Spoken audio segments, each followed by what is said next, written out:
Did my day 2, which is the center fill chocolates of the foundation course in chocolate making. Now I've called this as my master class in the foundation course in chocolate making because I've been doing it since so many years. And plus, of course, 9.5 years back when I started with all these chocolates, these all flavors were not there at that time. Obviously, we come up with so many new flavors and new varieties and new creations. So with that, I have created a lot of new varieties, new variations, new flavors and new techniques of presentation. So this is what I have taught you in today's class. How do you present your chocolates well? Okay, so center fill chocolates are the ones which we make it from scratch. We have not used any products that are made from market products, basically the spreads and all those fillings which you get in the market. We have not used that. I've taught you the fillings where you can make and completely change the combination. You can even reduce the sweetness. See, market products spreads are very sweet. So to avoid too much of sweet, we are going to make our own scratch made fillings. So it's easier for you to just reduce or substitute your sugar. Okay, so let's come to your first one. We did our first, which is your Orange Delight. This is a heart-centered chocolate. I have enhanced it with an orange zest on top. This is your orange peel on the top with an orange center in between. Okay. Then we have done our date and walnut. Okay, I'm just going as and when the chocolates are kept. This is a date and walnut chocolate. I told you can even use honey, but dates are again much natural sweetener, so we've used date with walnut as a center. Okay.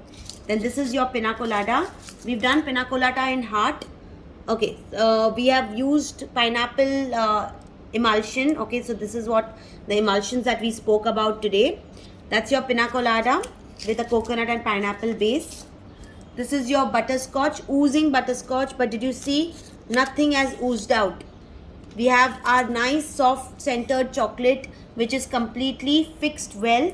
I've taught you the technique of how will you avoid oozing out your liquid fill without having a problem when you're shelling it and all. So I've showed you the exact technique of shelling so that your liquid fills don't come out from your chocolates. Okay. Then this is your dry fruit chocolate where I've used almonds and cashew nuts. Okay, then we have a bubble gum. Again, this is a liquid filled chocolate. That's your bubble gum. We have a bubble gum flavor inside with a sticky center. Okay. Then comes your orange and coffee combination. Again, this is a liquid filled chocolate, but you can see nothing has oozed out. We have done also two other chocolates which I have sealed it. I've shown you how to do it. One was your Colombian coffee, one was your butterscotch. Okay, I think one was, I forgot. So butterscotch was there, or maybe the Colombian coffee was there. Okay, this is your mint leaf. This is your date and nut.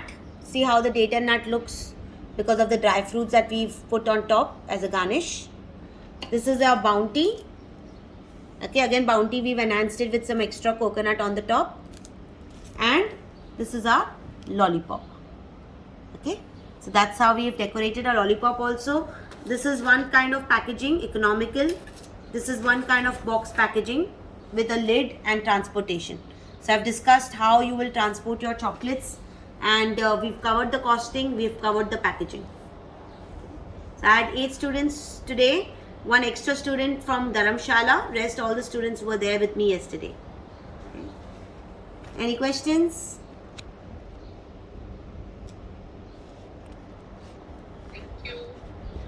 Thank you so much. Welcome. I'll see you tomorrow. See you tomorrow. Bye. Yes. Take care.